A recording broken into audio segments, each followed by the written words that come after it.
Blackburn, get ready to pull out. Creamy. Last time on Battlefield 3. Yeah, this game fucking sucks. And now, the conclusion. Hey, Makovich, wake up! It's enough sleep, Dream Warrior. 34 minutes. I was asleep for 34 minutes. Well, look at that. You do know how to characterize somebody. Oh, wait, no. That's a Generation Kill reference. So, never mind, you stole that. They head to northern Iran, where they get ambushed. One firefight later, a body teleports several feet, and Misfit realizes they were ambushed by Russians? Really? How can you tell? I mean, nobody is wearing any colors or identifiable badges. The bodies look like PLR people. I don't know, but yeah, Russian paratroopers are airdropping into the field. I like this. The wiki says, after clearing a battalion size of enemy troops, yeah, and Bleak Bob killed at least half of that force. It's not war, though, because... You fired upon? Yes. Doctrine says you can return fire if fired upon. That's not war. Not technically.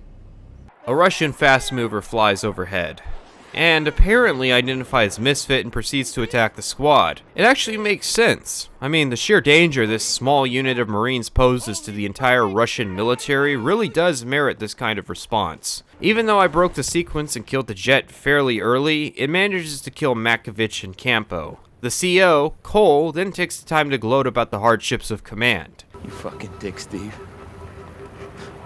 All right. I know what you think. Maybe if I'd have done something different, they'd both still be. This is a war. And things happen in a war. Now, we still have a job to do. So quick question, who the hell is the LT of Misfit 1-3? Despite being told to do literally everything by Campo, the wiki says Campo is only a third sergeant, while Fleek Bob is the staff sergeant. I guess that intercontinuity within Modern Warfare must be canon, since First Recon seems to be having a manpower shortage if a staff sergeant is reporting directly to a captain. I don't know. I didn't serve. Maybe a Marine can comment and explain how this works. The next level you play is a GRU operative named Dima. Now you might be wondering both how and why. Well, I didn't mention an earlier level that introduced this character. That's because the events of that mission take place chronologically after this point. That's right.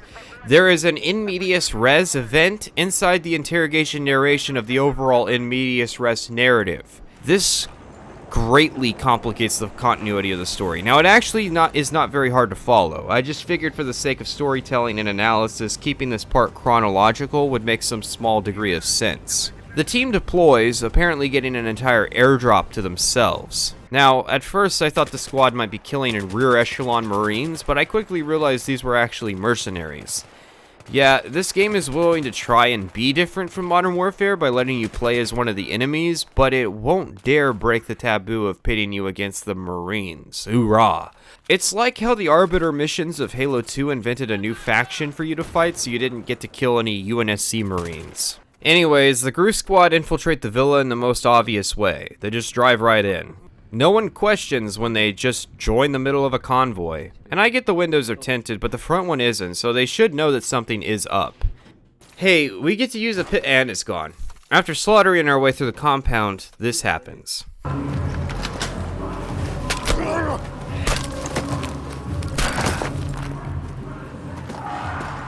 Hey, that was not the weapon he attacked us with.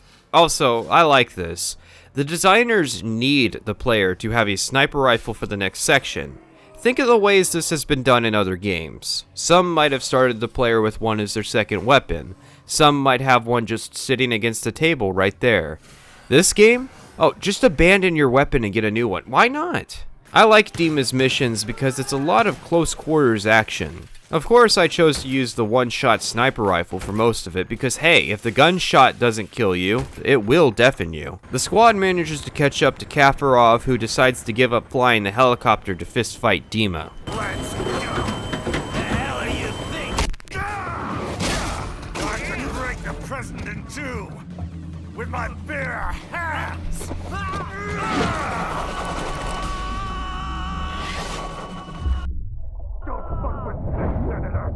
Boy, you sure got lucky. Flak Bob rolls up to the compound. Apparently only Misfit, you know, a unit made up of like 3 people at this point, is sent alone to search for who is probably the most wanted man in the world at this very moment. I kind of like the idea, a protagonist exploring the wreckage of a level of another protagonist who wrecked it. Like Viscera cleanup detail, except you also get to mess up the level first. But it's very short-lived as we find Kafarov and get ambushed by Dima. This piece of shit right there stole 3 nuclear devices from Russia and sold it to a man called Solomon. Dima gives Flakbub the skinny. Solomon has 2 nukes. He's going to bomb Paris and New York using trains. None of this is new information. Then they both agree to stop the attacks. Dima will go to Paris, and Flakbulb will go to New York. Then Cole shows up. What's funny is you get told to shoot him, and if you don't, he kills you. That's it, I have to leave now. You don't shoot him, millions will die. Get down on the ground! I said get down on the ground! So yeah, self-defense, clear cut. This ain't treason. Captain Cole was out for the blood of Misfit. Of course, Flockbulb isn't as resourceful as Dima, so he allows himself to be captured and just hopes his captors will listen to him and his story and realize the information that was made transparently clear over 2 hours ago in the game. Of course, no one listens because as dumb as Flockbulb is, everyone else is even dumber. You have been played. It's the Russians. Hey, that is who stole my Origin account. Dima gets to Paris and the squad attacks the Euronext exchange the same way they attacked the compound, by just driving in. The terrorists attacked the place and then gassed it for added effect. At one point, Dima, instead of stabbing somebody, decides to force them to suffocate on the gas in a pretty sadistic manner. Really, about half of the kill animations involve the character gloating over the defeated enemies before killing them.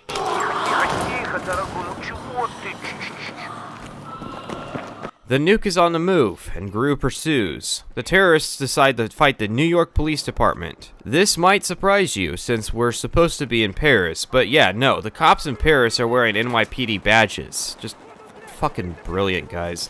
As the terrorists flee, the NYPD presumes the Russians to be working with them. Terror is wrought throughout the streets of Paris as this chaotic gunfight tears up the regal streets. This is also known as just another day in Paris. At one point, one of the squad mates dies. Remember, this is actually the first mission with him, so the game is having us lament the death of somebody we just met. They finally catch up to their target at a train station, and Dima decides to throw the guy under the proverbial train, and then when he gets done kicking his ass, under a literal one.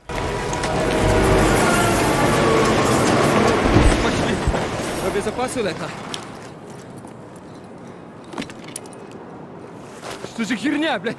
Это же пустышка, не ядерное оружие, блядь! Топор лишь ему где факел?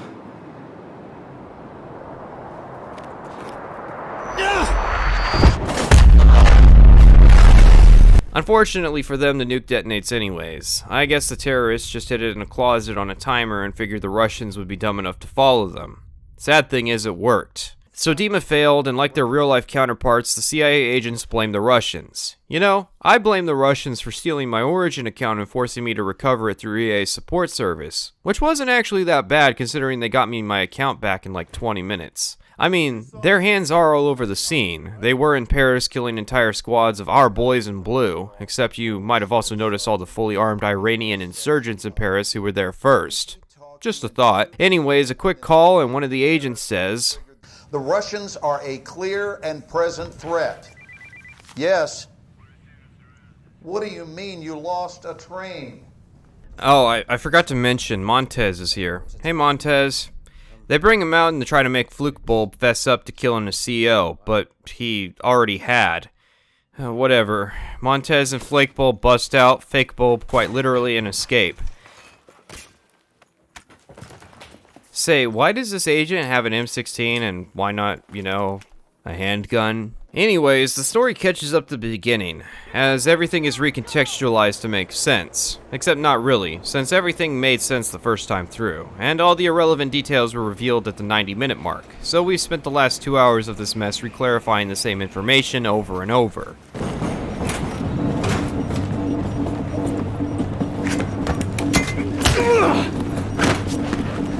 Are you alone? Huh? The big twist is that Rakebulb is not, in fact, alone. He has Montez. Except Montez doesn't show up, he just breaks loose out of sheer force of competence. Remember, Everybody except Breakbulb is an idiot. How about you? Huh? It was at this moment that Solomon realized he fucked up.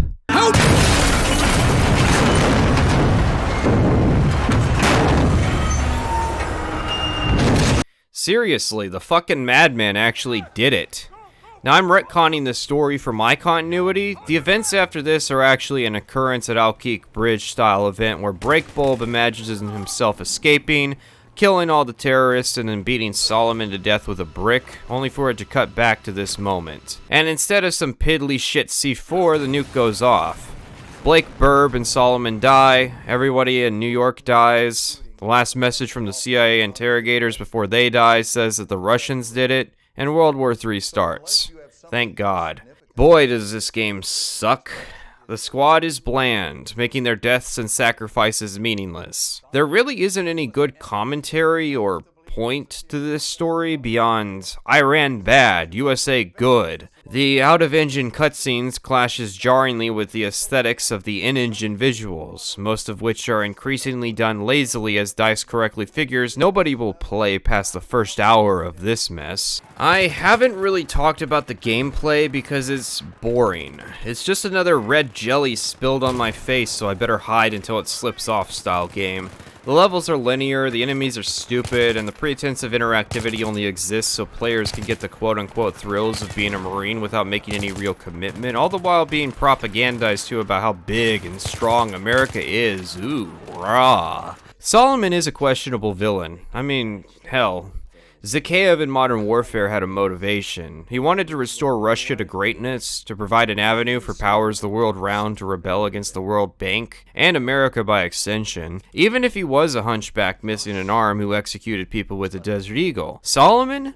What does he believe? He believes nothing.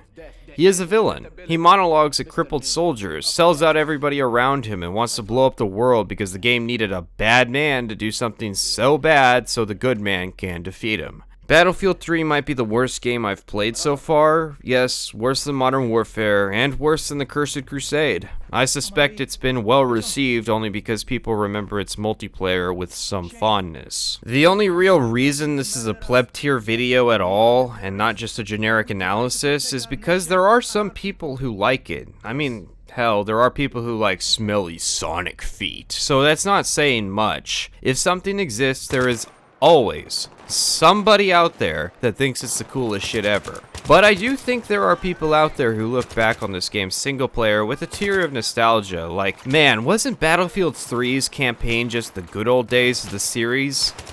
No, they weren't. I mean, relatively maybe. I haven't played a DICE game since Battlefield 4, which, frankly, like Modern Warfare 2, will likely end up on this channel at some point. There is one final thing that threads this game into the narrative I'm slowly spinning, and that's that it has a risky future. It's a game with DRM that requires an internet connection to play. There are torrents of the game, so I assume it has been cracked. I believe the console copies can be played offline. The question is Battlefield 3 worth preserving? Despite everything, the answer is yes. I think you'll find that I'm one of the people who is almost always going to answer that question with a yes. Despite everything, this is a game that artists with a vision made. I'm just not going to be the one to preserve it. As soon as I'm certain that I no longer need to have this game on my computer, I am going to throw it in the recycle bin. Also, before anybody says anything, I didn't support EA by buying this game for the video, I got it for free.